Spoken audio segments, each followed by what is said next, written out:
प्रेमानंद जी का यूथ कैसा रहा होगा? जैसा वो बता रहे हैं और जैसा उनकी बातों से लगता है, बहुत अनुभवी।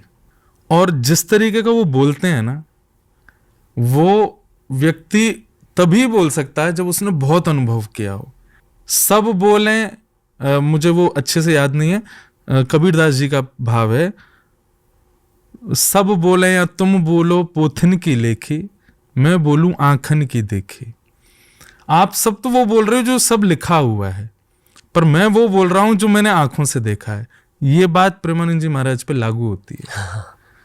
वो पढ़ा हुआ, सुना हुआ, अध्ययन किया हुआ, प्रैक्टिसेस किया हुआ तो बोलते ही हैं, पर कहीं ना कहीं वो देखा हुआ भी बोलते हैं। तो और वो वही बोल सकता है जिसने बहुत भयानक वाला जीवन किसी टाइम पे देखा हो और देख कर के भी उसमें विचलित ना हुआ हो। अनुभव इकट्ठे कैसे होता? लाइफ में जो भी सिचुएशन आती है ना, सबकी लाइफ में आती है, ये बात बिल्कुल फैक्ट है। मेरी भी आ रही, आपके भी आ रही है। उन सब बातों को एक टीचिंग मान करके सहन करना, चाहे वो कितनी भी भयानक क्यों ना हो, और उस चीज में बिखरना नहीं, टूटना नहीं, विचलित ना होना, उस चीज को फेस करना। कहीं ना कहीं वो आपके पास में एक मेमोरी के रूप में और अनुभव के रूप में इकट्ठी होती चली जाती है, और उससे कहीं ना कहीं आप लोगों को ये बात बता सकते हो। और एक अनुभवी व्यक्ति की एक और पहचान होती है, वो बहुत कम बोलता है, थोड़ा शांति रहता है, और वो तभी बोलेगा जब उसको लगेगा कि ये ज़रूरतमंद हैं। सब जगह उस चीज़ को प्रकाशित नहीं करेगा। तो ये एक अनुभवी व्यक्ति का एक, मैंने जो अनुभव किया वो यही, वो कम बोलना चाहेगा। लोगों को हो सकता है कि उसके प्रति जजमेंट हो जाए कि बहुत इंट्रोवर्ट है, पर नहीं, उसका अनुभव इतना है कि वो ये जान चुका है कि यहाँ बोलना वेस्टेज ऑफ एनर्जी है, और जहाँ उसको लगेगा ज़रूरतमंद है वो वहाँ बोलेगा, और वहाँ कह करके वो सुधार करेगा भी। अच्छा, एक और बात, अनुभवी व्यक्ति की बात, मतलब व्यक्ति अनुभवी है ये पता कैसे चले? उसकी बात पर आपको दोबारा सोचना नहीं पड़ेगा। उसने जो बोला आपको लगेगा ये मुझे करना ही है। मैंने आपको कहा कि आप अंधेरी चले जाओ, तो आपके पास सेकंड क्वेश्चन आ गया, व्हाई। थर्ड क्वेश्चन आ गया, कैसे। फोर्थ क्वेश्चन आ गया, कब।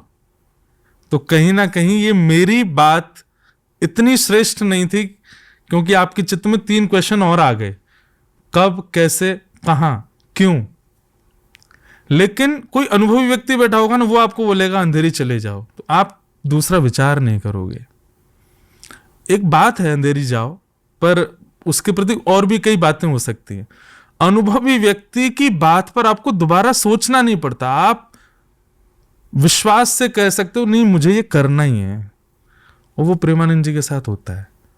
वो जो बोलते हैं ना, वही बात माँ बोल रही है घर में, बेटा ऐसा कर ले, नहीं फर्क पड़ा। वही बात ताऊ जी बोल गए, नहीं फर्क पड़ा। वही बात दोस्त बोल गए, नहीं फर्क पड़ा। लेकिन एक महात्मा जिसको आप केवल यूट्यूब पर देख रहे हो, उसने बैठ के बोल दिया और आप मान गए। आपकी भी इंट्यूशन अच्छी है, ठीक है, इसलिए मैं अगला सवाल पूछ रहा हूँ जी। आपने बहुत ज़्यादा जाना है प्रेमानंद जी को, सही कह रहा हूँ जी? सोचा है उनके बारे में। आपको क्या लगता है कि प्रेमानंद जी को खुद की ज़िंदगी के बारे में क्या लगता है? कि उनको पर्पसली भेजा गया है तो सबका पर्पस, मेरा, आपका, हम सबका एक पर्पस है इस दुनिया में आने का।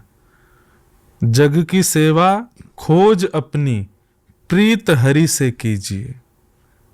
ये जिंदगी के 3 राज हैं, जग की सेवा, खोज अपनी, और तीसरा प्रीत हरि से कीजिए। हरि मतलब परमात्मा, उनसे कीजिए।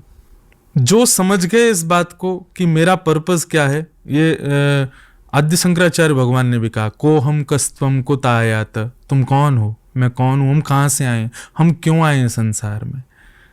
यह पहचान जाना, ये हम सबका उद्देश्य होता है, पर हम इतने संसार में ढक चुके हैं कि हमको इससे मतलब ही नहीं पड़ता, फर्क ही नहीं पड़ता कि हम क्यों आए हैं। वो उस बात को समझ चुके हैं कि उनकी लाइफ उनके लिए नहीं है, उनकी लाइफ सबके लिए है, और उनको ठाकुर जी ने एक पर्पसली भेजा है, जो कि सबको ही भेजा है, पर वो ये बात समझ चुके हैं। वो ये बात जान चुके हैं। और ये भी भगवान की माया होती है कि हम नहीं समझ पाते हैं। ठाकुर जी सोचे सबको ही पता चल गया कि मेरा पर्पस क्या है, संसार चलेगा कैसे फिर? इस संसार को चलाने के लिए भी तो कुछ ना कुछ बना रहे। कहीं ना कहीं वो इस बात को समझ चुके हैं कि मेरा पर्पस मैं नहीं हूं, मेरा पर्पस सब है। पता है, यहाँ हम प्रेमानंद जी की बातें कर रहे हैं, ऐसी ही कॉन्वर्सेशन दिलजीत दोसांझ के बारे में भी हुई थी कि उन्होंने फंडामेंटली अंदर ही अंदर कुछ जाना है संसार के बारे में, और ये उनकी बातों में सुनाई देता है।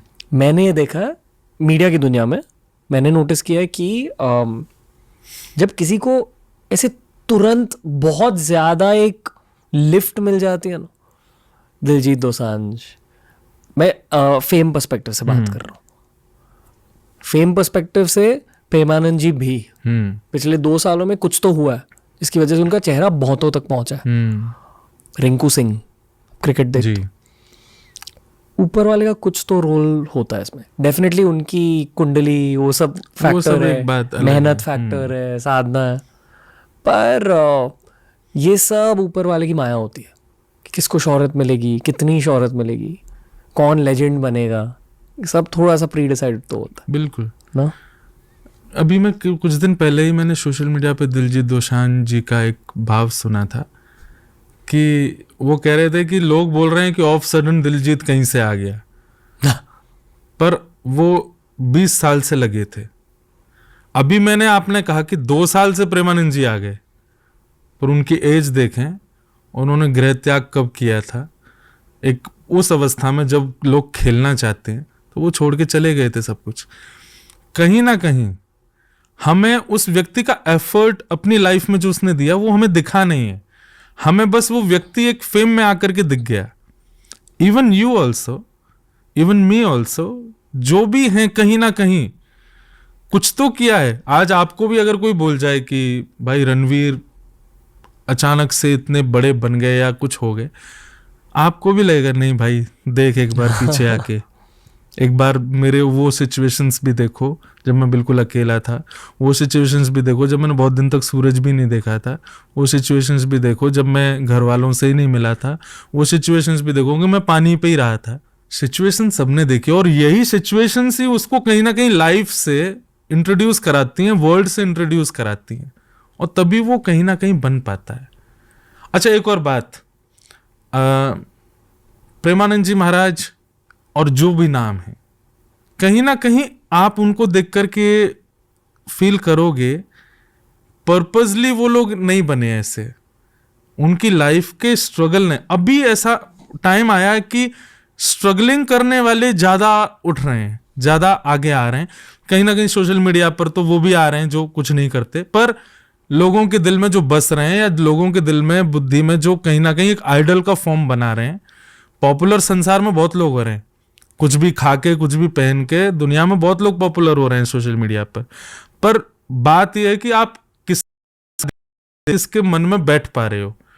वो जितने भी लोग आप देखोगे ना, वो कहीं ना कहीं बहुत मेहनत करके आ रहे हैं, बहुत कुछ देख करके आ रहे हैं लाइफ में।